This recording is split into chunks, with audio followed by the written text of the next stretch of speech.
अब जैसा कि हम डाइलेक्ट्रिक में समझ चुके हैं, थोड़ा सा डाइलेक्ट्रिक्स इस रिमेनिंग। डाइलेक्ट्रिक स्ट्रेंथ एक टर्म है, डाइलेक्ट्रिक ब्रेकडाउन एक टर्म है, वो समझाना ज़रूरी है, इम्पोर्टेंट है। डाइलेक्ट्रिक्स को कंटिन्यू करते हैं।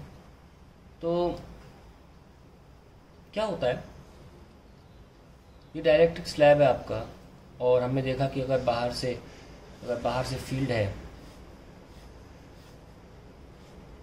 Plus plus plus plus plus plus minus minus, तो अंदर जो डाइलेक्ट्रिक स्लैब है उसके जो एटम्स हैं वो इलोंगेट हो जाते हैं, है ना।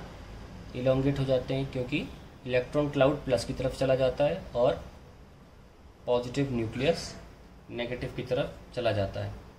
तो ultimately we get a negative sign from where the electric field is coming.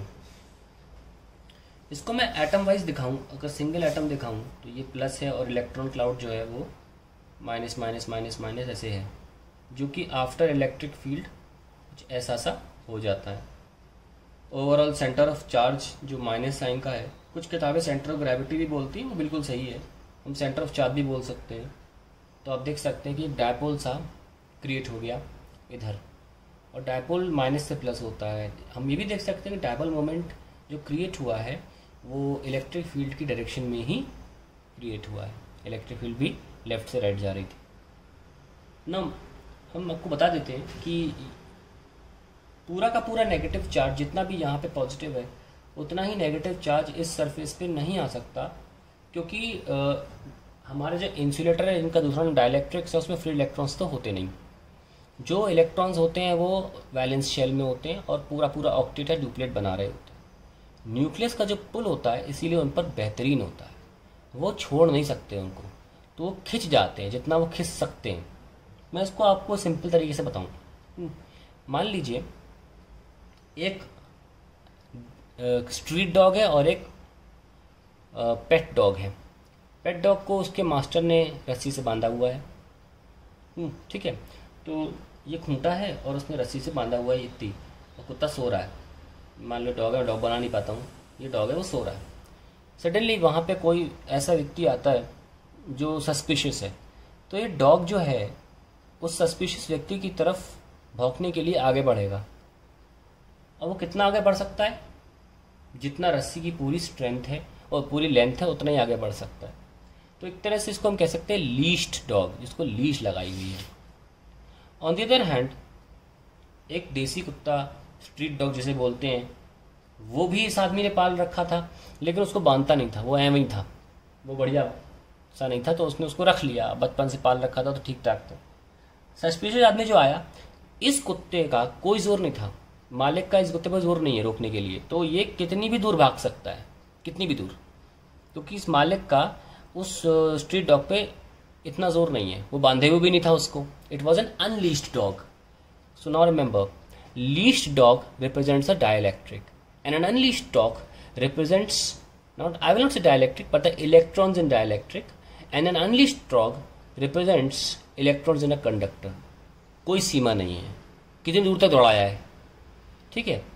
लेकिन आपका जो डाइलेक्ट्रिक है उसमें जो इलेक्ट्रॉन्स हैं वो लीस्ट डॉग की तरह बिहेव करते हैं कि जितनी रस्सी खींच सकती थी उतना खींच लिए, जितना भी हो सकता था, और गुस्सा आया और भौंकना है तो थोड़ा और खींच लिया, थोड़ी इलास्टिसिटी बढ़ा दी उसकी, और इलास्टिसिटी जरा और खींच लिया रस्सी को, लेकिन एक लिमिट होती है, ठीक है।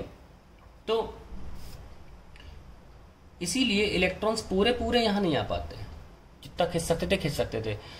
तो पूरी की पूरी इलेक्ट्रिक फील्ड, जैसे यहाँ पे प्लस साइन हो गया, तो अगर हम डाइलेक्ट्रिक स्लैब को हम क्लीनली बनाना चाहें तो यहाँ पे, तो अंदर की तरफ पोलराइजेशन की वजह से इलेक्ट्रिक फील्ड ऐसी हो गई, बाहर की तरफ से ऑलरेडी ई नॉट थी, तो अंदर जो रिमेनिंग है, क्योंकि कभी भी ईपी ई नॉट से ज़्यादा नहीं हो सकती, बराबर भी नहीं हो सकती जब डाइलेक्ट्रिक की बात कर रहे हो। कारण क्या है, क्योंकि सारे इलेक्ट्रॉन्स एक सरफेस पे उस सरफेस पे नहीं आ सकते to nullify the electric field, क्योंकि उनको कौन रुके हुए, they are not allowed to stretch as much as they want because of the nuclear pull on the electrons. तो कुछ इलेक्ट्रिक फील्ड अंदर रह जाती है, हमने उसको बताया था ई नॉट माइनस ई पी। खैर मुद्दा ये नहीं, तो मुद्दा आगे बढ़ के बताते हैं हम क्या है। तो हमने देखा कि हमारा जो इंड्यूस चार्जेस हैं वो आउटसाइड चार्जेस से हमेशा कम होंगे। मान लो 1 2 3 4 5 है तो मैं सिर्फ 3 ही बना रहा हूँ, यहाँ भी प्लस जो है 3 ही आएंगे और यहाँ माइनस थी। तो ये जो बाहर के साइंस हैं ये इलेक्ट्रिक फील्ड दे रहे हैं E0, है ना, और जो अंदर के बने हैं ये दे रहे हैं EP, ये वाले, और बचती क्या है, सिंपल छोटी सी E। तो that is why we have a lesser electric field inside the slab and a obviously high electric field outside the slab, external electric field. पर एक लिमिट होती है, जैसे कि मान लीजिए हम एटम बनाते हैं और इसको हमने इलेक्ट्रिक फील्ड में रख दिया तो ये एलोंगेट होना चालू हुआ, हमने इलेक्ट्रिक फील्ड बढ़ाते रहे, हमने इलेक्ट्रिक फील्ड फिर भी बढ़ा रहे हैं, E0 को बढ़ाए जा रहे हैं, तो क्या होगा कि इसमें कुछ ऐसा सा कंस्ट्रिक्शन आ जाएगा। क्या आ जाएगा, कंस्ट्रिक्शन, माइनस प्लस, क्या बोलते हैं इसको, कंस्ट्रिक्शन, ये आ जाएगा। हमने E0 को और बढ़ाया तो अल्टीमेटली क्या हुआ, ये ब्रेक हो गए, इलेक्ट्रॉन क्लाउड अपने एटम से जुदा हो गया, है ना। अजीब बात, जानते हैं इसका मतलब क्या हुआ, डाई इलेक्ट्रिक यानी कि इंसुलेटर के पास अब बहुत तादाद में फ्री इलेक्ट्रॉन्स आ गए, आपने एक इंसुलेटर को कंडक्टर बना दिया, और इसको बोलते हैं हम dielectric breakdown. Dielectric breakdown इसे बोलते हैं, और इसका मतलब अंग्रेजी में क्या होता है, when an external electric field is applied to a dielectric, its atoms begin to stretch, or say polarize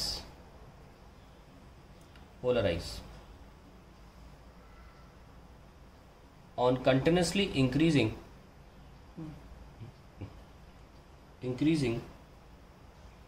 the external electric field, the atoms also continue to further polarize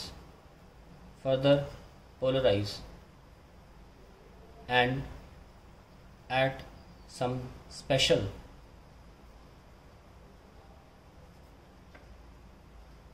or say critical electric field for a given dielectric or a given material, the electron cloud separates from the atom. This is called dielectric breakdown.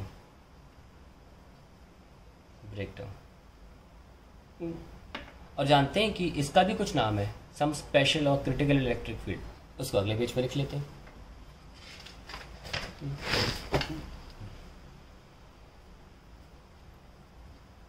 The electric field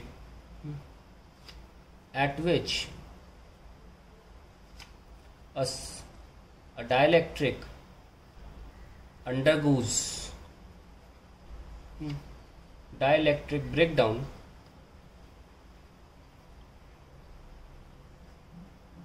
is called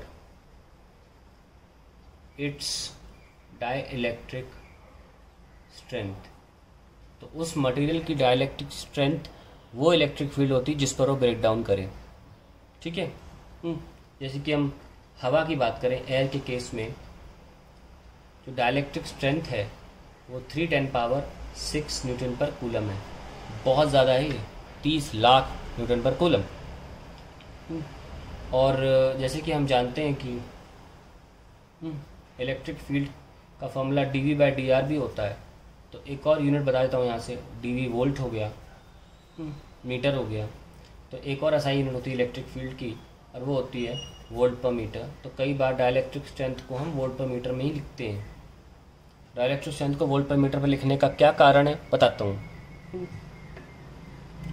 अब देखिए, इसका ये मतलब हुआ कि अगर आपने 1 metre के फासले में 30 लाख वोल्ट जनरेट किया, 30 लाख वोल्ट अगर आपने क्रिएट कर लिया, तो ये 1 मीटर के फासले, इस 1 मीटर के दायरे में ये जो एयर है, जो कि फेमस है घटिया बैड इंसुलेटर कंडक्टर होने में, बैड कंडक्टर और वेरी गुड इंसुलेटर होने में, ये एयर कंडक्टिंग हो जाती है। ये एयर एक कंडक्टर बन जाती है। Conductor, can imagine an air become a conductor but requires a whole lot of effort. How much? 30 lakh volt. आसानी से प्राप्त होगा 30 लाख वोल्ट। लेकिन रियलिस्टिक दिखाओ एक चीज़,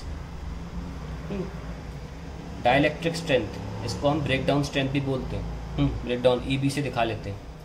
सो this is 310 power 6 volt. Instead of writing meter I would rather write mm। तो mm में convert करने के लिए हमने 1000 mm लिख दिया। कितना आया? 3000 वोल्ट पर mm। अब थोड़ा सा रियलिस्टिक होता है, इसलिए समझ में आया कि न्यूटन पर कूलम की जगह डाइलेक्ट्रिक स्ट्रेंथ को हम वोल्ट पर मीटर में दिखाते हैं, रियलिस्टिक समझाने के लिए कि, और समझने के लिए भी कि इसका मतलब क्या है। अब सुनिए, सर्दी के मौसम में आप एक कारपेट पर चल कर आए, आप चार्ज हो गए, क्योंकि आप जब कारपेट पर चल कर आते हैं आप थोड़े चार्ज हो जाते हैं, और आपने दरवाजे के नॉब की तरफ अपने उंगली बढ़ाई, आपने दरवाजे की तरफ अपनी, ये नाखून है, अपनी उंगली बढ़ाई। अब आप क्या है? आप पॉजिटिवली चार्ज हैं, आप कोई भी चार्ज ले लीजिए, और आपके हाथ की उंगली ने इसको माइनस माइनस माइनस ले आया है। और वैसे भी क्या है, ये मेटलिक होता है ना, और मेटल में तो हम बता ही चुके हैं कि सारे के सारे जितना प्लस है उतना माइनस, तो एक बेहतरीन इलेक्ट्रिक फील्ड यहाँ पे जनरेट हो जाती है। अब होता क्या है कि अगर ये इलेक्ट्रिक फील्ड 3000 वोल्ट पर mm, मान लीजिए आपके हाथ में और नॉब में 1 mm का फासला है, और आपने 3000 की इलेक्ट्रिक फील्ड उत्पन्न कर दी, जानते क्या होगा? ये एयर जो है वो कंडक्टिंग हो जाएगी। इससे क्या होगा? एयर के कंडक्टिंग होने से ये होगा कि इलेक्ट्रॉन को रास्ता मिल जाएगा ट्रैवल करने के लिए। तो एक इनविजिबल वायर एयर बन जाएगा, एक इनविजिबल वायर, और यहाँ से जो इलेक्ट्रॉन है वो यहाँ ट्रैवल करना चालू कर जाएंगे, क्योंकि कंडक्शन होगा। इलेक्ट्रॉन तो बहुत खुश हो जाते हैं, हमें कंडक्टिंग पाथ दो, हम तैयार हैं चलने के लिए, क्योंकि इलेक्ट्रॉन्स का एक ही उद्देश्य होता है, दोनों तरफ सेम पोटेंशियल कर देना, ताकि पोटेंशियल डिफरेंस रहे ही नहीं, इसीलिए ट्रैवल करते हैं इलेक्ट्रॉन्स। और इसके पीछे भी कारण क्या है? इसके पीछे सिंपल कारण ये है कि जब भी कोई चीज़ में आप डिफरेंट कॉन्सेंट्रेशन रखेंगे, बाय डिफ़ॉल्ट वो चीज़ अपने आप फ्लो होकर सेम कॉन्सेंट्रेशन दोनों तरफ रहने की कोशिश करेगी। यहाँ हाई कॉन्सेंट्रेशन ऑफ इलेक्ट्रॉन्स है, यहाँ लो, तो इलेक्ट्रॉन हाई से लो जाने की कोशिश करेंगे। हाई कॉन्सेंट्रेशन बोल रहा हूँ, ठीक है। तो इस वजह से एक पाथ क्रिएट हो जाता है, कंडक्टिंग पाथ, और इसी को हम बोलते हैं स्पार्क। और स्पार्क इसीलिए जनरेट होता है। तो आपको पूछे स्पार्क जनरेट क्यों होता है, तो आप क्या बोलेंगे? हमने हवा को कंडक्टर बना दिया। कैसे बना दिया? 1 mm के दायरे पर 3000 वोल्ट जनरेट किया है। जब भी अब आप सर्दियों में कभी भी आपको लगे ऐसा स्पार्क जनरेट हुआ है कुछ छूने से पहले, आपने उस जगह पर 3000 वोल्ट प्रति mm का जनरेट किया पोटेंशियल डिफरेंस। ये सिर्फ तभी हो सकता है, इसलिए मैंने एयर का अच्छा खासा एग्जाम्पल लिया है। तो that is the concept behind dielectric strength and dielectric breakdown, which is known as the making an insulator a conductor.